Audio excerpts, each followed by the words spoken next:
Salutations, respected viewers. This is George from Ireland. I'm continuing my series for A-level history, talking about the Purges in the Soviet Union in the 1930s. The secret police were always on the lookout for dissentients. Any group outside the state was suspect. People who were even enthusiastic about learning a foreign language outside school or university or something in their own group, suspicion would fall on them. People might be plotting counter-revolution. They might be in contact with foreign agents. Proof positive was not needed. People could be arrested and suspicion was sufficient. The secret police was ruthlessly efficient. Indeed, the British secret agent, Kim Philby, who was working for the Soviet Union, was asked in the 1940s, how many spies has the United Kingdom got in the Soviet Union? He said 0. They said, no, come on. How many spies have you got in the Soviet Union? He said, none at all. We had some in the early 1920s, but they were all caught and shot. Torture was practiced on an industrial scale. This is not being anti-Soviet or anti-Russian, not insulting that nationality. Ordinary Russians suffered this in huge numbers. And many people believed, the propaganda believed that the Soviet Union was building a better society, that they were surrounded by enemies, and to some extent that's true. There were white Russians abroad plotting counter-revolution. There were countries plotting to attack the Soviet Union, as Germany eventually did. And there was the memory of foreign interventions not long before, until 1921. And foreign governments were very hostile to communism. So, not singling out the USSR just means I'm talking about it right now. Torture was practiced very widely in other countries at the same time. Beating and sleep deprivation were commonly used on suspects. People were threatened that their members of their family were sent to the Gulag too. The worst thing a policeman could be accused of was lack of vigilance. It was better to punish innocent people than let a guilty one slip through the net. Most legal systems would view it the other way around. The secret police even had quotas of people to arrest. So if someone was arrested, they usually would not come out of custody for several years. If someone had a grudge against another, he could easily denounce that person and say, oh, I heard him badmouth Stalin. This was enough to have someone awarded several years, penal servitude.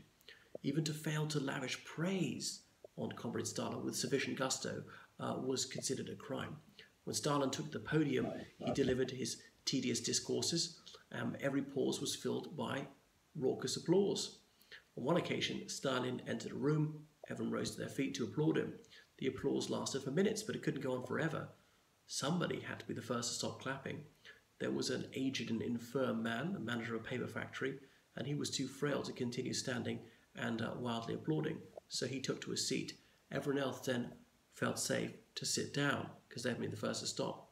Days later, that man was arrested and disposed of. A girl denounced her father to the secret police for some crime or other. He was sent to the labour camp. She was feted and showered with gifts. She was held up as a shining example of communist youth. She put party before family, and this is the way things were justified for the good of the party. The party was held to be the ultimate moral good. Incidentally, that reminds me I must talk about the youth organisations a bit later. The secret police set up some dummy anti-communist resistance organisations in a czarist character, trying to winkle out counter-revolutionaries, saying, I don't like Stalin either. Wasn't it better under the Tsar? I want to go back to that. And try and trick people into admitting their counter-revolutionary beliefs. Sometimes they went abroad and they tracked down and assassinated anti-communist Soviet emigres. Some anti-communists were persuaded to sneak back into the Soviet Union, where they were assured that there was a huge and effective anti-communist underground network just waiting to strike for freedom. So through the 1930s, more and more senior communist members were arrested. They were charged with the most shocking litany of crimes. What a catalogue of offences against morality. Spying for other countries, being traitors, plotting to overthrow and kill Stalin, stymieing the 5-year plan. Almost without exception, they would plead guilty to the most jaw-dropping conspiracies. How have these things got so far without being uncovered? They've been tortured for weeks and coached what to say in the witness box. So it was all about confession. Prosecution lawyers found it very easy. Those who were accused were usually offered a choice. Plead guilty and you'll be shot. Plead not guilty and you'll be shot. And the rest of your family too. So people would usually plead guilty to save the rest of their family. They couldn't save themselves. This was used against Nikolai Bukharin. He'd been Johnny-come-lately as a rival to Stalin, but thought they should emphasize agriculture And there were show trials. They were held in the House of the Unions in Moscow, and Fitzroy MacLean, a Britisher, observed many of them. The chief prosecutor at many of these trials was Andrei Vyshinsky. He said in one case that everyone from the youngest child to the oldest man is demanding that you shoot these people down like the rabid dogs they are. So he did a fine line, this sort of vituperation. In this manner, Lev Kamenev and Georgy Zinoviev were done away with in 1938. Remember, they were earlier purged in the 1920s, forgiven, 10 years later executed. The show trials garnered enormous publicity. It was front page news. The Soviet people were warned to be on their guard. There may be traitors in their midst. This raised the spectre of foreign attack, which was not completely chimerical. Shamefully, some foreign communists and fellow travellers signed off on these trials, saying that they met all the legal norms. Notably, one person who did so was a British leftist named D.N. Pritt, who had the best of British education at Winchester College, at Oxford University, and so on. He campaigned for the abolition of the death penalty in the United Kingdom, yet was a cheerleader for mass executions of totally innocent Soviets. So Stalin was hyper-paranoid. He'd take one tea bag from a box, tea would be made with it, the box would be thrown away in case tea was then poisoned. He surrounded himself with hundreds of secret police, armed guards, moving in rotation. They're not allowed to have partners with other secret police officers for too long, in case they started to plot against him. In military parades, soldiers marched with guns but without ammunition. If a soldier was found to have ammunition, he could spend years in the gulag. He only trusted some of the secret police, the Chekists as they're called, with their loaded machine guns under the Lenin mausoleum, ready to rush out and gun down would-be attackers. Stalin feared that some of his soldiers might assassinate him. Millions had very good reason to wish him dead. That's why he had those armed men under the rostrum of the Kremlin.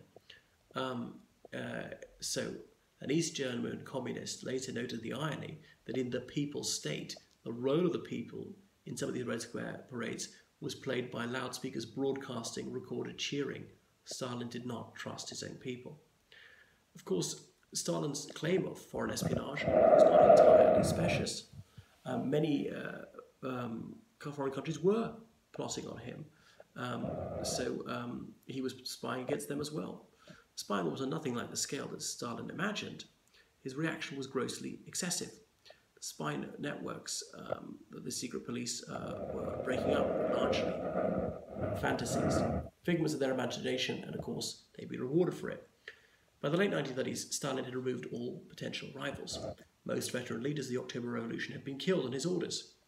One day in December 1936, he signed a list of over 3,000 people to be executed by firing squad. Just occasionally, he would get a death list and cross off a single name to savour the power. Stalin conducted a lively campaign against religion. He'd confiscated much ecclesiastical property, as well as the property of mosques and synagogues. These were laicized, as had used for other purposes, as granaries, as museums of atheism, and so forth. And there was a shortage of housing and buildings to be used for other purposes. Communist activists went around the Soviet Union lampooning religion in their roadshow, exposing a superstitious bunkum. Indeed, it's true, some religious leaders were true Syrian frauds. There was a League of the Militant Godless, a communist atheist organization which sought to disprove all religions as being anti-scientific. Remember, communism called itself scientific socialism, believed it had been scientifically proved by Marx that it was right, it was definitely going to succeed, economically and on all levels. Those who wished to join the Communist Party of the Soviet Union were required to make a declaration of atheism. However, in Central Asia, Islam was so fervent that the CPSU later made an exception on that rule. Nevertheless, few people from Central Asian ethnicities joined the CPSU. The clergy were often sent to the Gulag. Regular worships were also punished with imprisonment, hard labour and hard fare. You certainly couldn't be a member of the Communist Party if you were known to worship at all. So Christmas Day was no longer a public holiday. New Year was the big deal. So that's why the Cathedral of Christ the Saviour was later dynamited, with some of the monks still in the grotto underneath.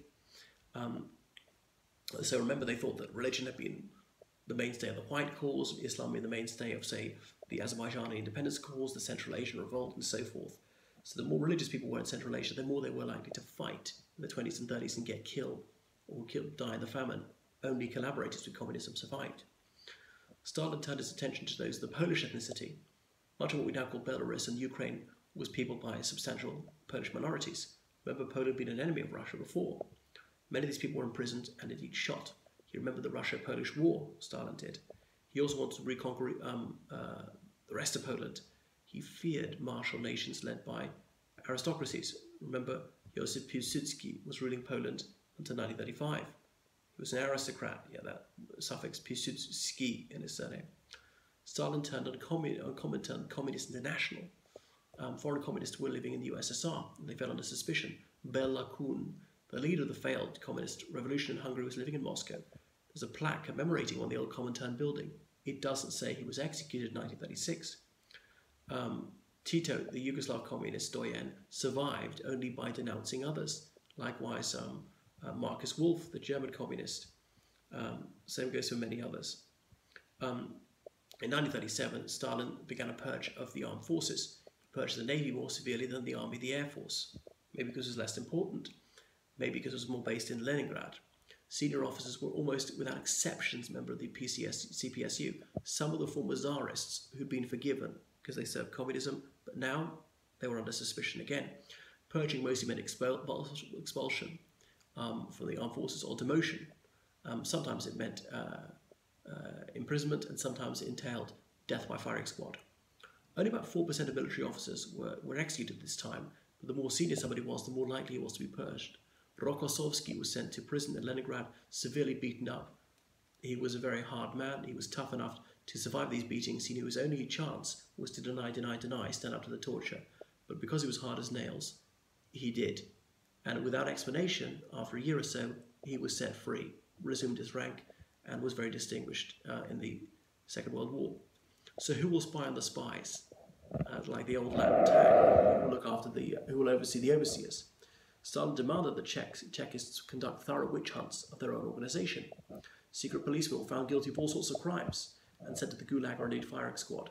I don't think they were conspiring against Stalin, but they would be guilty of embezzlement and so forth. Just settling scores, extortion. You better give me this or I'll have you sent to the Gulag, because they were above question. Eventually the head honcho of the NKVD was found guilty of high treason. He was Genrich Jagoda, as in Berry, executed by shooting. He was Jewish. There's some anti-Semitic prejudice against him too, but he'd been responsible for many atrocities. He was replaced by Nikolai Yezhov, the Iron Hedgehog.